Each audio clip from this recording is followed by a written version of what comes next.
They called her La Petite Morte, not out of mockery but reverence, as if death itself had taken the form of a girl with soft hands and a ribbon in her hair, not in public squares, but in the velvet-draped basements of forgotten castles, in flickering torchlight and muffled prayer. Criminals no one could punish publicly traitorous bishops, sorcerers of the court, mad barons whose cruelty funded the king's coffers were brought to her. She never raised her voice, never blinked when she passed sentence, and never failed to extract a confession. They say her methods were not brutal but surgical, poetic. She'd offer the condemned a final question often whispered in their ear, and whatever their answer, she would respond, simply that is enough. By her 14th birthday, she had judged 600 souls, and none had dared appeal her verdict. In the year 1623, amid the mildew-drenched corridors of Chateau d'Erebles, nestled in the disputed frontier between the Holy Roman Empire and the crumbling French provinces, a trial was held behind closed doors. There were no records in the church books, no signatures, no seals, only whispers. Geneviève de Valois was born during the harvest eclipse of 1610, to a disgraced noblewoman and a merchant with Huguenot blood. Her birth, it was said, brought with it a wind that killed every lily. In the family's garden, before she could walk, her nursemaid was found hanging from a hook in the cellar, eyes frozen wide, and by the age of 5, Geneviève had not spoken a word but had developed an eerie fondness for dissecting frogs with a fork. When her father was summoned to join the mercenary financiers of the 30 Years' War, he entrusted the care of his daughter to a boarding convent run by a dwindling order of Black Benedictine nuns. The convent, cloaked in eternal fog and ivy, was already infamous for its disappearances, girls who wandered off and were never seen again. But what set Geneviève apart wasn't that she survived, it was what she became. At 11, she discovered the cloistered archive sealed beneath a trapdoor.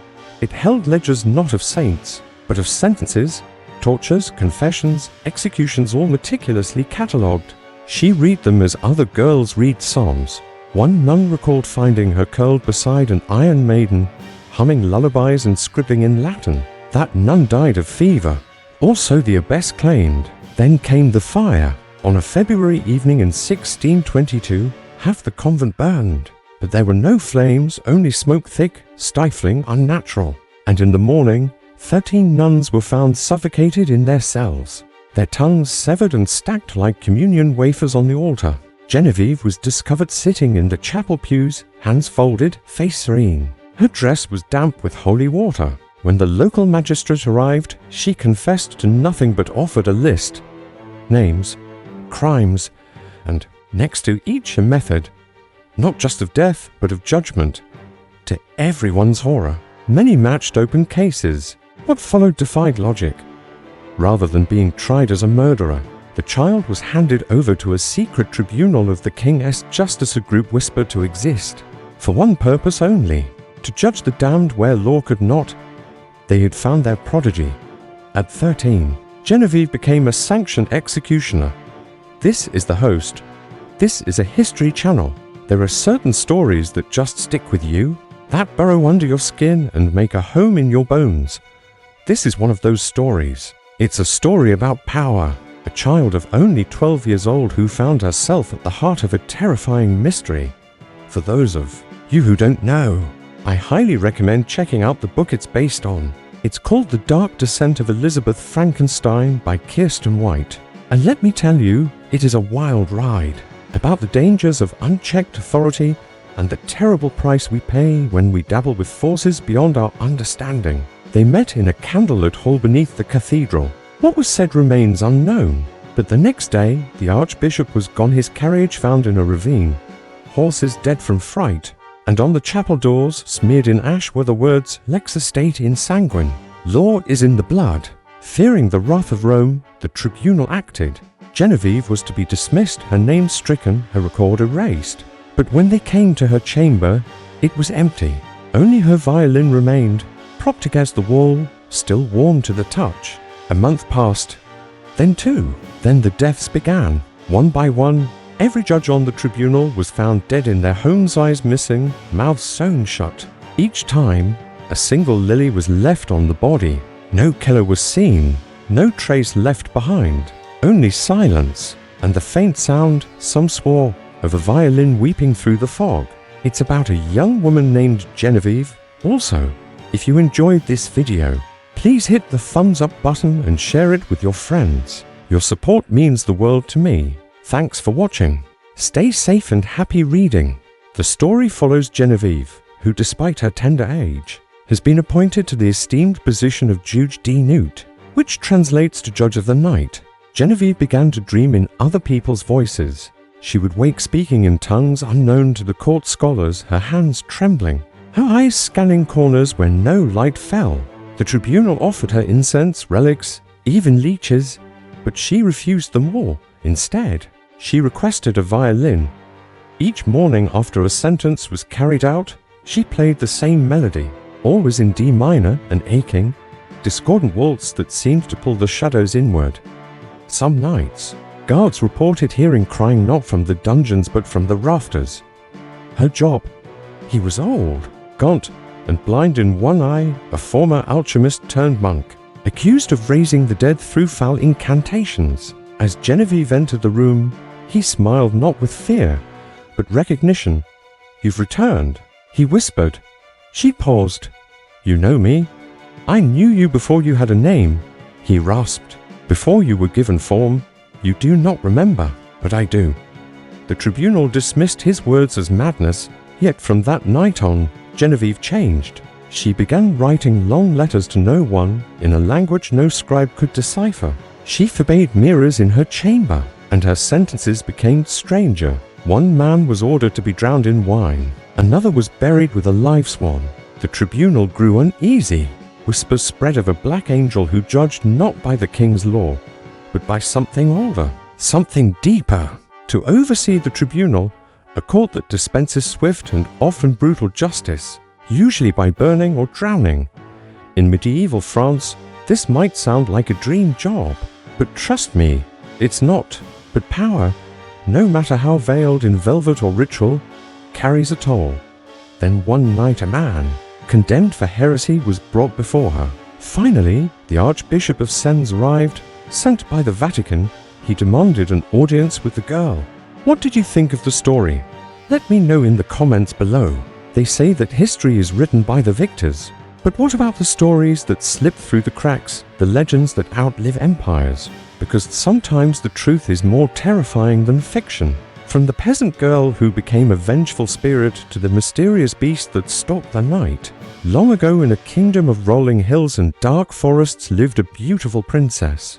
Everyone in the kingdom loved her. So when she disappeared one day, they searched everywhere for her. They looked under every stone and behind every tree until finally they found her. And it was a terrible sight. Her body was lying on the ground, lifeless, her eyes blank. But then suddenly, she opened them. But people from all over the kingdom came to watch. And when the princess heard about this, she started making more lists. This isn't a children's fairy tale. It's a story about a princess who may have actually been a demon. Because as the legend goes, the princess wasn't really a princess. She was a servant who had been cursed by a witch. And when the witch placed her under a sleeping death spell, the servant became immortal. And when she woke up, she decided to use her powers for good. For if you visit the village of Earables today, little more than moss and ruin you, but the lilies still bloom only in winter, and someone keeps trimming them. May still hear children singing a lullaby in the old tongue. A song about a girl who watched the wicked from behind lace curtains. A girl who never smiled, who never aged, and who whispered your crimes into the fog before she came for you. She wrote down the names of everyone who came to watch, and when the gallows were finished, she climbed to the top. The crowd cheered, and when she turned around, they saw a horrifying sight. Her face was pale and cold. Her eyes were blank. And then she jumped. I'll take you to the darkest corners of our past where myth and reality collide. That she claimed to find a violin intact, still tuned. She brought it to Paris, placed it on display at the Musée des Curiosités. That winter, 5 patrons died, each with eyes removed, each with a lily on their chest. The violin was locked away, but still, on the coldest nights, A single note would ring through the walls clear, hollow, final. And so the story was buried again. This is the first episode of a series exploring the most frightening folk tales from history. That she'd become something else. Some whispered saint of the gallows, others a demon of justice. Wrapped in waxed cloth, it bore no name, only the symbol of a lily pierced by a needle. Inside were pages upon pages of meticulous records, crimes, verdicts, fates. The handwriting was elegant, almost childish, and every page ended with the same phrase, "She saw their hearts, she weighed them, she decided," though scholars dismissed it as apocrypha. One curious historian, Margot Leckler, traced several of the names listed and found graves matching their described fates, down to the last grotesque detail. Her findings were published, ridiculed, and quietly suppressed. But she did not stop. A few believed she was neither born nor made, but summoned, and our story begins here.